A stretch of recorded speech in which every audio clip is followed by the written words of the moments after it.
Welcome, welcome, welcome. I am Davian Clifton, your host of the Call of Abraham podcast. This is episode 20. Wow, episode 20. We're moving on. And as we always do, let's start off with the word to the Lord. Father God, I come to you today as humble and as gracious as I know how, asking you to touch my heart, touch my mind, touch my spirit, Lord. Minimize me, Lord, as I elevate you. Show me what it is that you want me to say. Reach out to the people that's intended to hear this message. Lord, I come to you, Lord, with a broken heart, and I ask that you strengthen me, Lord. Strengthen me, Lord, during this time of loss. Lord, I love you. I adore you. I magnify you. I lift you up above all things. I ask you to forgive me of the sins that I've committed. Guide and direct me so I can make better decisions. Allow me to be a blessing to someone today as you bless me. Allow me to be a light to someone that's in darkness. I love you and I adore you. I speak success. I speak healing. I speak prosperity. I ask you these things in your son Jesus Christ's name I pray. Amen, amen, and amen. Welcome, welcome, welcome. Again, I say I'm your host, David Clifton, and this is the Call of Abraham, episode 20. I have to apologize to you guys. I missed last week's episode. I actually had an allergic reaction to something. I don't even know what it is, which is the scary thing. I don't know what I ate, but I had an allergic reaction to something I ate, and it closed my throat up. I mean, literally, it closed my throat up. And thank God it didn't get too severe, but I couldn't. This time last week, I couldn't talk. I couldn't talk, and it was crazy. Um, and then I was popping Benadryl like crazy, and the Benadryl made me sleepy because I'm the type of person that I can take anything and it knocks me out. So I wasn't able to get it together. I was going to do it later on in the week, but that led to me waking up Wednesday. I think it was Thursday, and my foot was swollen. And I mean, swole to the point where I couldn't even stand on it. And, you know, went to the emergency room on Friday morning, and they took an x-ray of it. There was no fractures, but what I found out was I had a old football injury and where I fractured my foot. And back then in the 80s, you get a hairline fracture, they tape you up, and you get back out on the field and you go ahead and practice a play. I mean, that's just the way it was back then. I remember breaking my thumb the first quarter of a game against Norfolk State when I first transferred to Hampton. That was a huge game. And I had no intentions on not playing the rest of that game. And I just told the trainer to just tape it up. And I played that whole game with a broken thumb. But anyway, with the foot, they found out that I had a fracture back in the day, and bone spurs have developed, and arthritis has developed around those bone spurs. And when that arthritis flares up, it's a no go. And when I said no go, I mean no go. I can't do nothing. That foot is swole, throbbing. Matter of fact, I'm still hopping to this day. I got a little better, but it swole up on me again this morning. So I'm going to see a orthopedic foot specialist in the morning or tomorrow afternoon at 1 o'clock to get them to check on it. So prayerfully, hopefully they can do something. Hopefully it's nothing more serious. Hopefully it's just something that I'm probably have to deal with for a while, but I'm hoping that I can get this part past me so I can move on. It's messing up my work. But anyway, today is a special show. Um, it's a heartfelt show. I hate to say a sad show because I shouldn't be sad, but I've been keeping it real with you guys since day one, so I'm continuing to keep it real. I am sad. This morning, um, good friend of mine, frat brother, football teammate of mine at Hampton University, contacted me to tell me that a mutual friend of ours who had been sick, he passed away this morning. And I knew that this day was coming, and I dreaded it. I really did. I dreaded it. I knew, they told us 2 weeks ago that he only had about 10 days, and he fought it. He fought it long past the 10. I think this is about 12 days or so, but he fought a good fight. He was a follower myself, and I wanted to dedicate this show to him. I wanted to speak on our relationship, our friendship. Um, his name was Linwood Lumpkins. Everybody knew him as Lump. Guys went at the University of Virginia football team back in 1985. They knew him because we were both on the team together, and everybody knew him at Hampton University as Lump.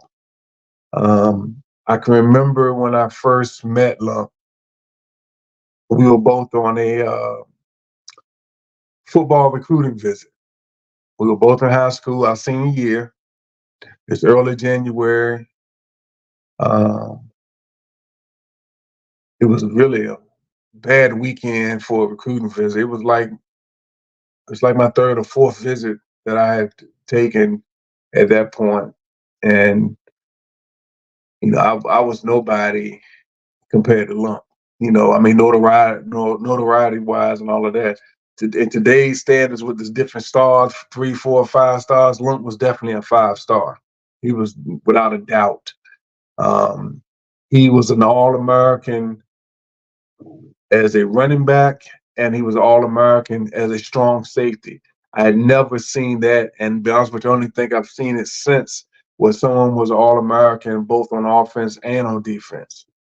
Lump was a bad boy. I had heard about him because he lived about 20 minutes from me, and we both grew up in Southside and Southeast Virginia. And my high school, Western Branch High School, shout out to the Bruins. At that time, we had never had more than a 500 record. We had never won more than 5-5 in my high school year. I played varsity football 3 years, sophomore, junior, and senior year.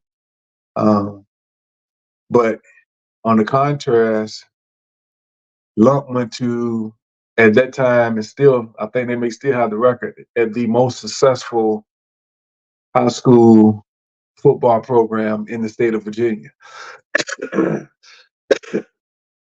Excuse me. That was Hampton High School, the Crabbers. As I learned from hanging around with Lump, they call it the Crab. His high school coach was Mike Smith. And Coach Smith, I believe, still has the record for the most wins in the state of Virginia. And I'd heard about him because back then, and we both came out in 1985. Hampton was at if they didn't win the state, they was at the state championship game every year. And I can remember Lump telling me later that when you played for the Crab,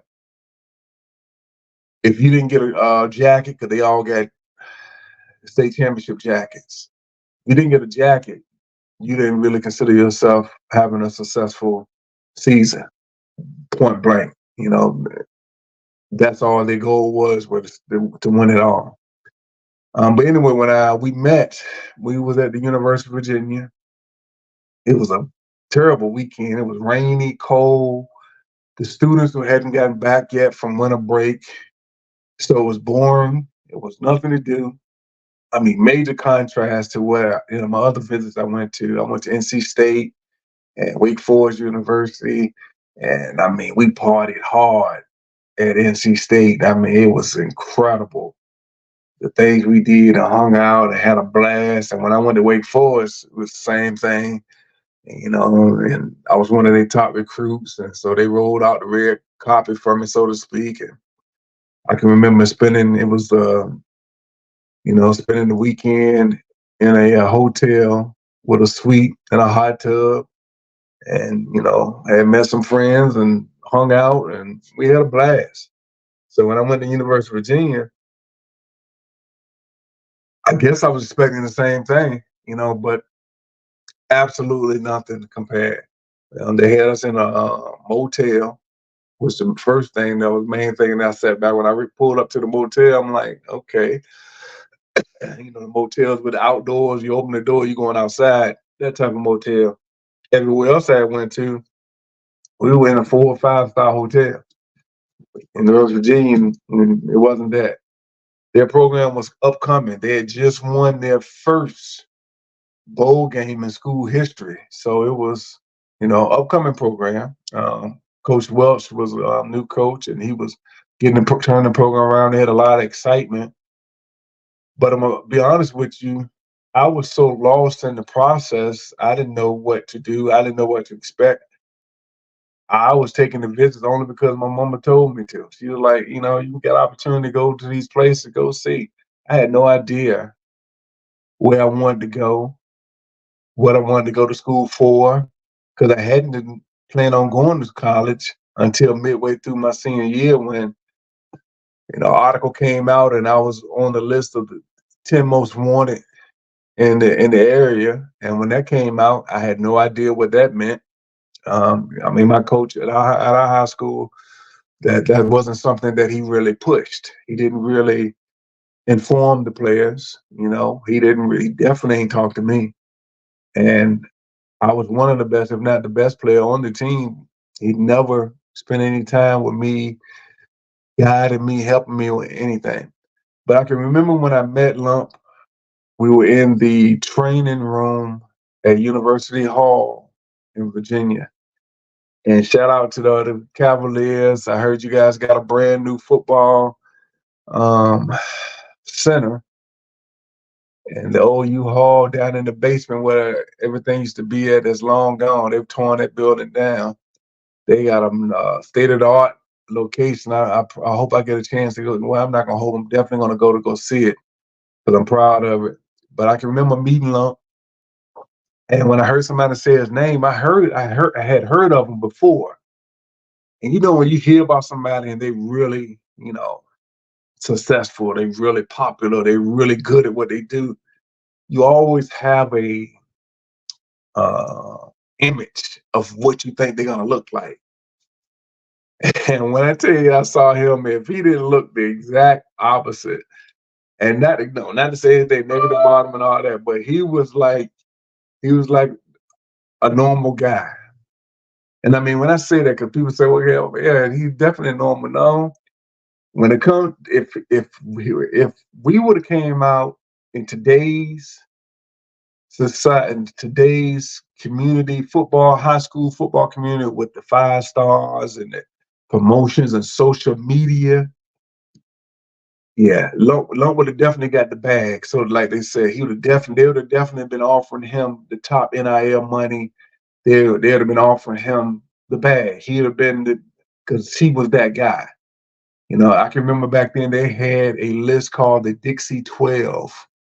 And the Dixie 12 were the top 12 high school athletes in the country, hands down. And he was on that list. And, those are things that, coming from my area, when we played ball, we just played ball. We didn't have any aspirations of, doing anything super because that wasn't our environment. And so stuff like that didn't even come to my mind. So when I first heard his name and I first met him, it was like, wow, I'm thinking this dude's gonna be walking around looking like Captain America or something crazy. But I remember, in between the things that they were doing and all that, he walked up to me and just as nonchalant in his way, he was like, hey, I'm Lenny. I said, what's up, man? Dave. And we dapped it up and everything. And I can remember that moment. It's funny because it's like, I don't know if you guys have ever experienced it, but when you meet someone and there's an instant connection where they are automatically just so cool with you, it's like it was like instant. It was like from that moment, and this was January 1985. He was my dude at that moment. He was my boy. He was like we connected. We had the same likes. We had the same personality. We had the same. Oh man, it's hard to explain, but because I remember all the other visits that I went to, they had parties and we went to like the men's basketball games and we go in there and they got 15,000 people and it's crazy and they got us on the court floor seats and everything and we doing the thing and they got our name and they put our name in lights in the stadiums. They will lay it out. We ain't get none of that in Virginia. None of that. None of that. We ain't go to the stadium. We ain't go to the locker room.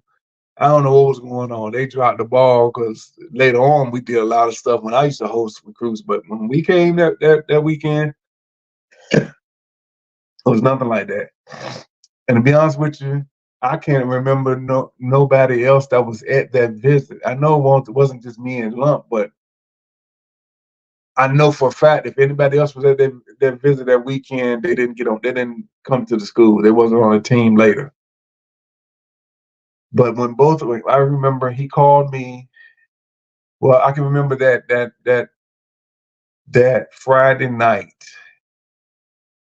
He was in the room beside me. He came knocked on the door because there was nothing to do. I mean, we were finished with our hosts and dinner around about 8 o'clock. In high school, man, we were going to party, do something, but nothing to do. So we was in the room. I'm chilling. It wasn't no call home type thing because back then that was long distance. And if I call my mama long distance, it better be a dire emergency because she gonna go off because that was long distance. You gonna long distance feed on no joke. So I'm literally just in the room. I had nothing to do. I ain't know nobody. And he knocked on the door. I opened it. He said, "What's up, man?" He said, "Yo, you drink?" And I said, "Yeah, I drink." And see, back then you only had to be 18 to get beer. It was a convenience store literally across the street from where we were staying. He said, "Come on, man, let's go get us some beer." So we walked across the street, went to the convenience store, bought us a 6-pack of beer, came back, sat in my room, looking at the TV, just talking. We drank the 6-pack. And at that point, our friendship had developed. And we just kicked it. We hung out. And I can remember going home. And before, when I came home from recruiting visits, I was all excited, telling my mom, "Yeah, mom, I'm going to NC State. I'm going crazy." I can remember taking all the posters down. I had them on my wall, put all NC State posters. I'm all hyped up. I'm ready to paint the room red. I'm loving it. Then when I went to the next, or 2 weeks later, I think it was, I went to Wake Forest. Same thing. I'm loving it. I'm going there. I'm loving life. The best thing in the world. I came back from Virginia. It was all right. And she said, "Well, you must didn't have fun because you didn't say nothing about it." I said, "It was all right. I met a cool dude and all, but that's it." But when the time came around to make a decision, I had no idea where I wanted to go. Because again, I had no guidance. Nobody in my family went to college, so I never couldn't use that for an example. I hadn't planned on going to college. I was actually going to go in the Air Force because I was in the Air Force ROTC, and that's what we did in our neighborhood. Either went in the military, or you got a job at the local shipyard, or if you're lucky, you got on the longshoreman or maybe the railroad.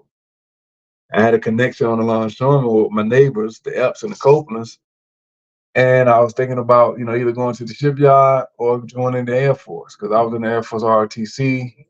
Come out of Air Force ROTC, you can get into going to the military. I think they bumped you up a rank. So that was my options. And I can remember Lump calling me and said, "Hey man, where you gonna go?" And I was like, "Man, I don't know. I mean, I really don't know." I said, "Man, I said I like football, but I don't love football. I really didn't.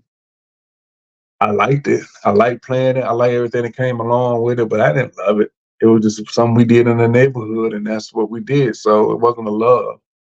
And it was completely different for him. And he was like, "Well, Coach Smith, his high school coach, he asked me to give you a call. He said that he think it'd be good for both of us to go to University of Virginia. And I said, okay, only plus about it was University of Virginia was actually the closest school to home, but I wasn't trying to leave my mom. So I said, okay, that was a plus. And I liked Coach Smith. Coach Smith was actually, he ended up being the all-star coach for the guys who I made all-stars that year. And he was the coach. And we connected with Lump when we went to the All-Star game and played in Lynchburg at Liberty University. So we ended up going, and Lump influenced me to go. And I'm saying influenced because the people that made that call, I probably wouldn't have went to Virginia. I might have went to NC State, or I might have went like I was going to do. I might have decided going to the Air Force. But I went, and he gave me a connection when I went there. Because when I went there, I was a fish out of water. I'm going to a D1 school, and it was a whole nother level when I went there. Because when I came up, we didn't prepare for the season. We didn't work out. Now people say, "What do you mean we didn't work out?" I'm telling you, we didn't work out. We did not work. We reported to summer camp, and it took us about 2-3 days, and we literally died out there because we did 2, sometimes 3-a-day practices. And until you get your second win and you can catch up to it and you're good. But we didn't work out. That's not what we did back there. We didn't have our weight room was one bench and one squat rack, and I didn't know how to use either one of them. So that lets you know how much we used it. I can remember when I reported to University of Virginia, and Big John Gamble was the coach. He was a big barrel-chested guy. He was the world powerlifting champion, and he decided to make me his project. And he would just, and I can remember Lumping the guys used to get a kick out of that because I was awful when I first got there. I can remember we had a mile running test, and when I was so out of shape, I literally was the last person on the track to the point where I didn't even finish it. This is only a mile. I can run a mile to this day, but I can't run it now with his foot. But I can, but I'm 17. I couldn't run a mile. And they literally told me to get off the track. And you know how embarrassing it is in front of the whole team. They yell, "Clifton, get off the track, get off the track."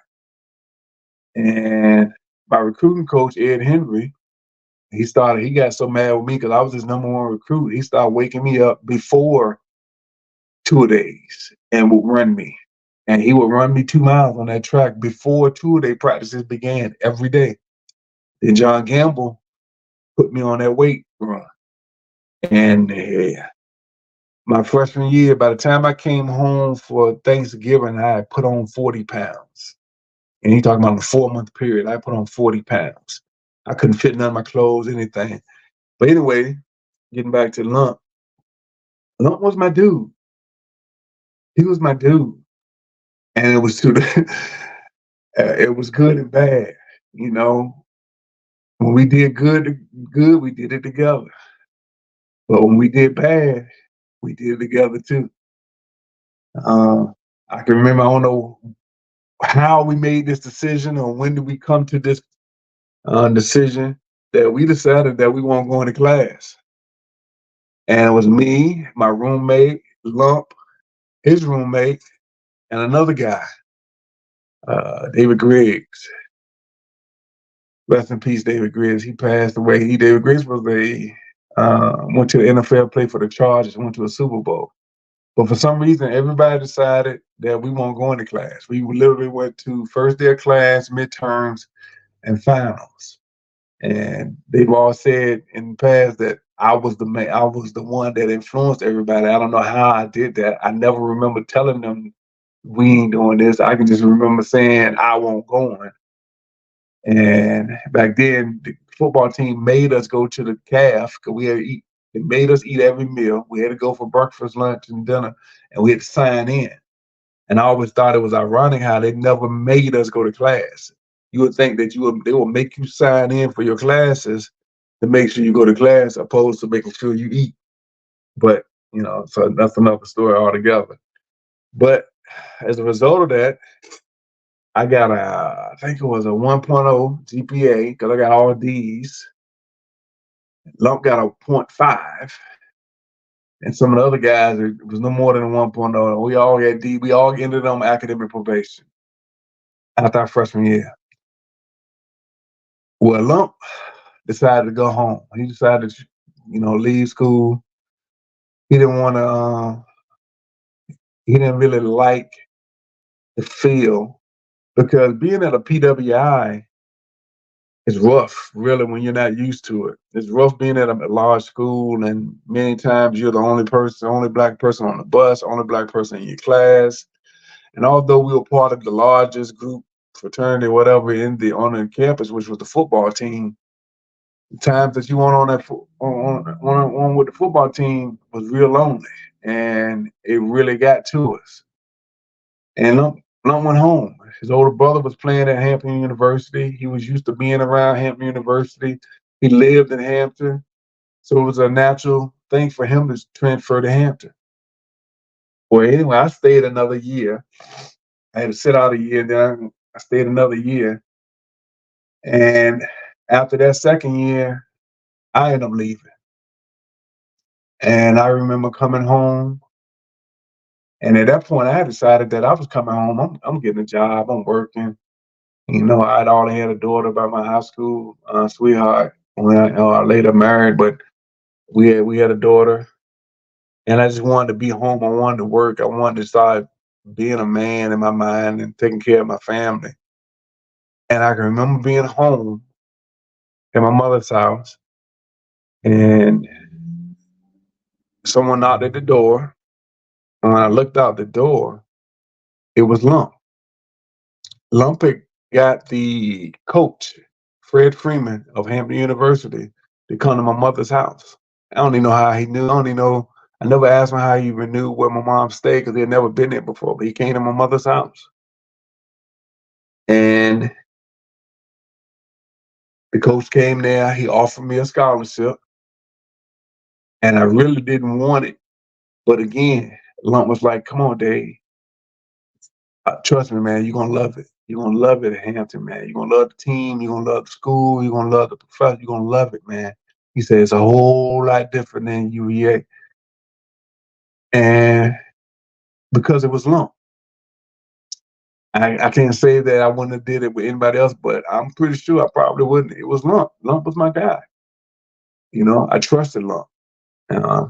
So my mom was there. She was like, yeah, you need to finish school. You need to finish school. So I said, okay. I went. That was the best decision I ever made. That was the best decision I had because Hampton University changed my life. Hampton University was exactly what I needed. I needed the love that came from that school. Now I can't say all HBCUs are like that, but I can tell you about that HBCU. I needed the love that I got from my professors. I needed the discipline I got from my professors. I needed the old school black snatch you in the collar and say, man, let me tell you, you got to sit your down and get yourself together. I needed that because I was hard-headed thinking I knew everything, and I needed that. And I needed Lump to be the one to tell me. It's just like he influenced me to go to UVA, he influenced me to go to Hampton. But Lump was that guy. He was that unquestionable friendship, Lump was the guy that we never roomed together in college because he roomed with another close friend of ours, Marcus Campbell, who was also my frat brother. He was on the football team, and they knew each other. They came from Hampton High together, so their relationship went real deep. But Lump was always in my room. No matter who my roommate was, Lump was always in my room. And everybody loved Lump. Everybody loved him. Everybody loved he was that dude. I don't know nobody. I never heard anybody say anything bad about Lump. And they probably wouldn't have done it anyway because everybody knew we were cool. And me and Lump was cool to the point where you got a problem with him, you got a problem with me, and vice versa. It's just, when I think about Lump, I think about this movie And a lot of people seen it. They got TikTok videos out about it. It's about a movie called The Town, and it's with Ben Affleck. And he walks into the room, and his friend is in the room. And he said, "I need your help. So I can't tell you what it is. You can never ask me about it later, and we're gonna hurt. We're gonna help hurt some people." And the only thing his friend said in response was, "Whose car are we gonna take?" And every time I see that, I think that's Lump. That's Lump. I could have done that. I ain't gonna say I did do it a couple times because me and Lump was good. We were known to we'll rumble with some people quick. You know, me and Lump had that connection where if something was about to pop off, I could look at him and he could look at me, and we don't have to say anything. But we both know, okay, I'm about ready to knock this joker out right here. And Lump already got it pinpoint. Okay, you gonna hit him, I'm gonna hit him. And we ready to rumble. And I know that's not something I should be proud of, but that was my dude. And we did it on many occasions. Many occasions. It was like, yo, you got a problem with me, you got a problem. You got a problem with me, you got a problem with him. You got a problem with him, you definitely got a problem with me. That's the way it was. You know, I can remember, I could be in class and I can come back from class thinking I'm about ready to crash for about an hour before we go to practice and Lump in my bed sleep. And I don't mean just like sleep, I mean sleep, knocked out, snoring. I gotta wake him up. He drooling on my pillow. I'm like, dude, what is up, man? Get out my bed. He'll wake up, say something slick. Then we laugh and joke. I said, man, but you got a bed, man. Why are you in my room, man? But he knew I loved him, and I knew he loved me, and my roommate loved me. And whatever roommate I had, we were all tight. Shout out to my roommate Mickey, Miguel Inconvenience. He called me today because they hit him hard as well. Because we were all tight, man. We were all tight. We were all like that. It was that true friendship. um, and I can remember coming up and we just hanging out in school. And I can remember, when we started playing ball together. I can remember Lump making some of the most miraculous plays, or he was definitely one of the hardest hitting guys between him and James Chapman. And shout out to the HU football team and everybody listening knowing what I'm talking about. Him and James Chapman were the hardest hitting brothers I've ever seen in my life. Oh my God, I've seen them just lay them out completely. I saw Lump break a guy's face mask. He hit him so hard, and I never knew that was even possible. And he broke a guy's face mask. And I can remember, us playing. Back in '89 when we went 8-1-1, and the only game we lost was to Virginia Union. And that was a battle. We battled them guys, and we ended up getting knocked out of the conference championship game because we ended up tying off the state. But I can still picture seeing Lump, because whenever we got tired and we balling and we talking trash to each other, we lifting each other up and pumping each other up.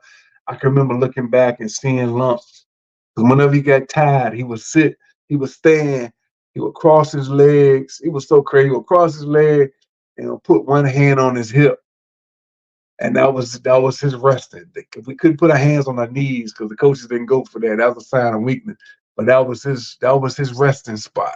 He would cross his leg and put one hand on his hip. But that was a baller. I mean, that was a brother that, he was one of them guys. And everybody who played that year, '89, y'all know we had some warriors. We had some warriors. And I know that they taught me how to play. They brought my level of play up to a championship level. We was a championship team. When we tied Norfolk State that year and couldn't get to that championship game, that crushed us because we would have won that. We would have beat Winston-Salem. First of all, it would have been a home too. We'd have beat them. I don't care what nobody say. But balling with them guys every game. When we sit there and we would really, we would say our little chant, we would say our prayer before the game, and everybody's getting hyped. And Lump would always walk over to me and say, "Yo, you ready, Dave?" I'll say, "I got it, man. You ready, baby?" He said, "Yeah, let's go." And we would battle. And I mean, we battled. He was my dude, man. And when we finally finished playing, life came in. He ended up getting married, started working. I got married, started working, and literally we were only 15 minutes away from each other, but we didn't see each other much because we were working. We doing our thing. Life got in the way, and we didn't see each other for a while. We would see each other on the street driving by. I remember seeing him one time. I almost got in an accident because I realized it was him. I almost ran into another car. We hung out a couple times at homecoming. You know, I can remember, our last year there, he and Marcus and JD and a couple other guys came to me because I had already pledged the fraternity, so Phi Beta Sigma Fraternity Incorporated, Blue Five. For all y'all who don't know, those who do know, you know what's up. And they came to me and said they wanted to pledge, and it absolutely blew my mind because I didn't think they were interested. I mean, they were football players. They was already popular, so I didn't think that they were interested. But Lump told me later, he's like, "Dave, it was, I know you. I trust you. You my boy. And the way you acted around us with your frat brothers, because I'm that type of dude. I don't have to be in a group. Usually the group hang around me. And I'm not saying that arrogantly or anything, just the way it is. I'm fine by myself. So for some reason you don't like something I do and you don't like me, I ain't mad at you, you know. But because of that, I had already pledged my fraternity before I came to Hampton. So when I came to Hampton, I didn't know only one on the football team I knew was Lump. And I ain't know no frat or nothing, but those who know, spell a D9, you frat, you family. So when I got there not knowing nobody, first people I sought out was frat, and all I had to do was walk through campus with some paraphernalia on, and frat came out of nowhere. Frat, sorors, and because of that, I had a family. So I would bring them, they would come by my dorm room, hang out. So I had the guys, my frat coming by, and then football would come by with Lump, and they were cool, you know. And at Hampton, the football team were notoriously bullies. They were known for being bullies. They were known for going to a party and turning the table over and taking the cash. They were known for bullies. They were known, yeah. So people ain't like the football team. So, but when they came in my room and my frat brother was there, or if they saw me on campus, I'm with my frat brothers because of the respect that the guys had for me. They were cool with the guys. So that made lumping them comfortable, saying that, you know what, I can be a part of this organization, and they joined. And I was one of the deans, and they pledged, and that brought Lump and I even closer. Because now, not only is he my brother on the football team, but he's my frat brother, and that's a real life bond. But anyway, after we both got married and worked and everything, we didn't see each other that much. We would see each other every now and then, and every time we saw each other, it was great, catching up, talking about family and all of that. But it had been a while, and I think it was 2 years ago. They had a big thing at Hampton University. The new president came in. He wanted to bring all the fraternities and sororities together. And he was, President Williams. He doing an excellent job. Shout out to President Williams. And I can remember my frat brother Marcus, who was Lump's roommate and high school friend, pulled me aside and said, "Hey man, Lenny ain't doing good." Excuse me. I was like, "What do you mean? What's up?" because I was looking for him. When I saw him, I was like, "Yo, where Lump at?" He said, "He ain't doing good, man. You need to holler at him." I said, "What do you mean?" He said, "Man, they found out he had cancer." And dude, when I tell you, he punched me in my chest when he said that. Because I mean, I'm all hyped up. We surrounded with everybody from school.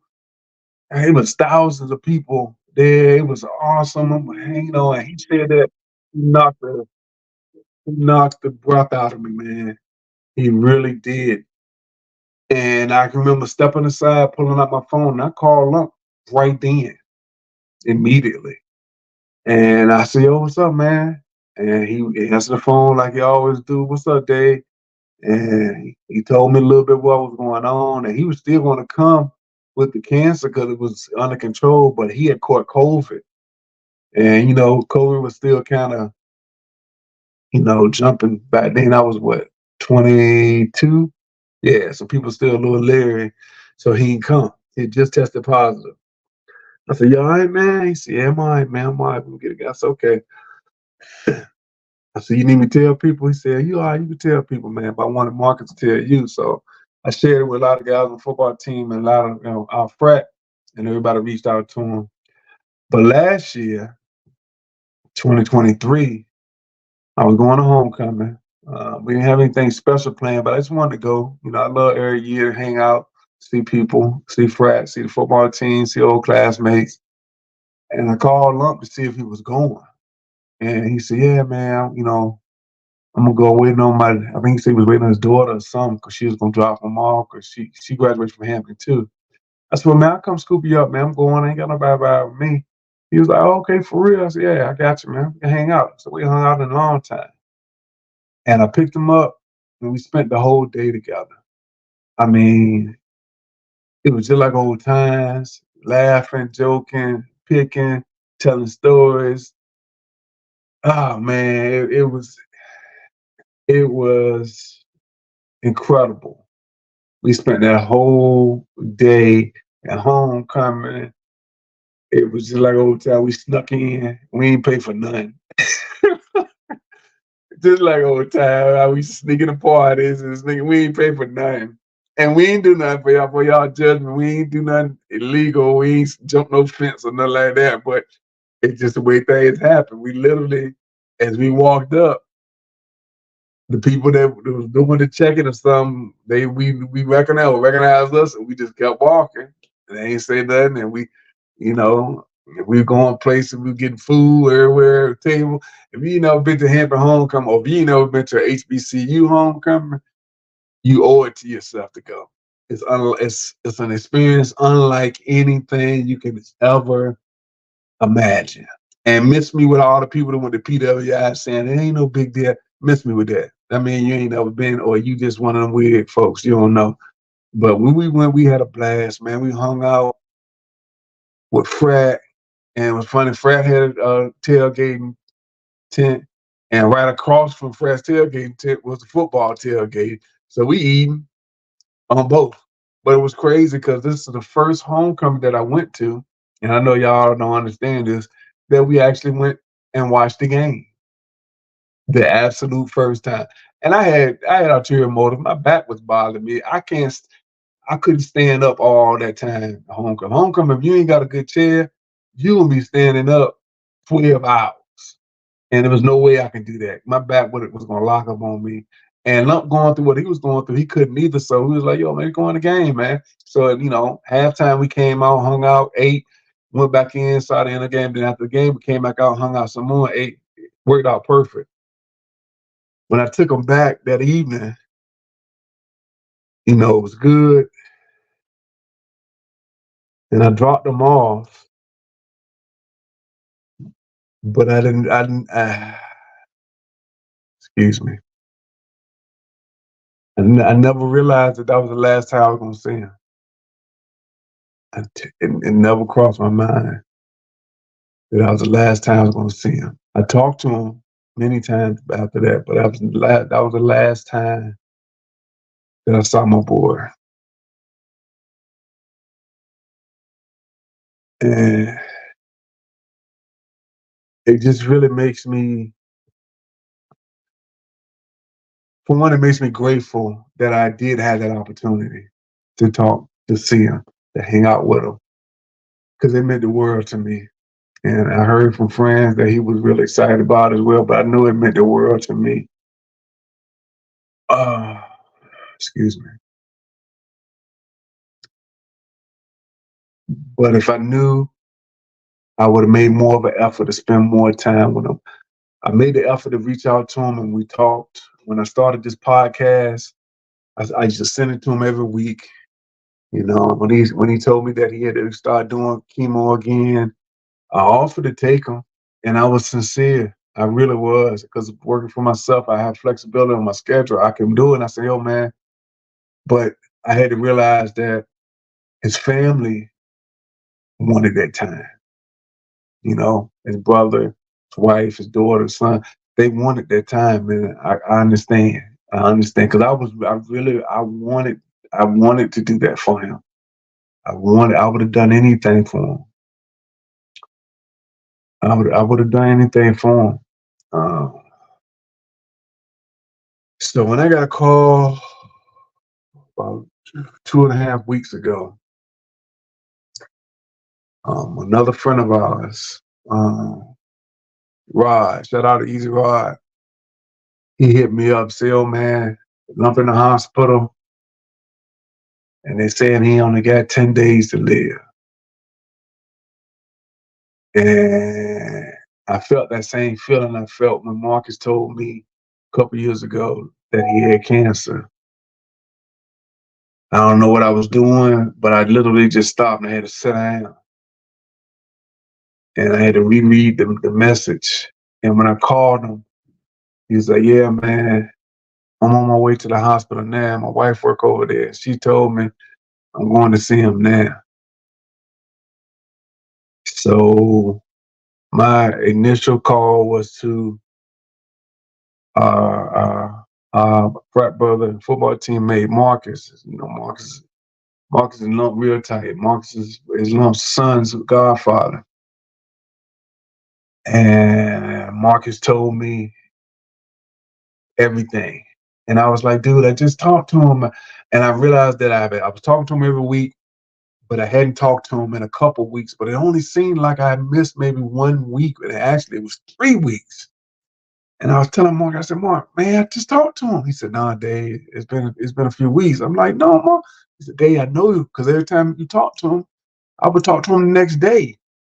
And I know, because I know when it was. I was like, and he was saying that it wasn't looking good. And he and I, we cried on the phone. Well, I cried. I don't know if he cried or not, but I cried. But the last 2 weeks, I've literally been waiting for that call, because I couldn't go to see him. His wife has shut down visitation because they wanted their time, and I can't blame them for that. He and I, Lump and his wife had been together since high school sweethearts, and they had stopped visitation. Plus, he was at ICU anyway, so I couldn't get in there. So I had been waiting on that call, and this morning I got it. And just like what I thought, it was going to be a situation where I'm in the middle of doing something, and I get the call, and it just shut me down. I haven't really done anything today productive. When the word got out, my phone had been ringing nonstop, literally nonstop, for everybody, because everybody wanted to verify it, and everybody figured that I would know. And all I've been doing is talking to guys, talking to frat brothers, talking to the football team, and just telling everybody how much I love them. And if you're listening to this call and I didn't talk to you today, I want to tell you that I love you. Um,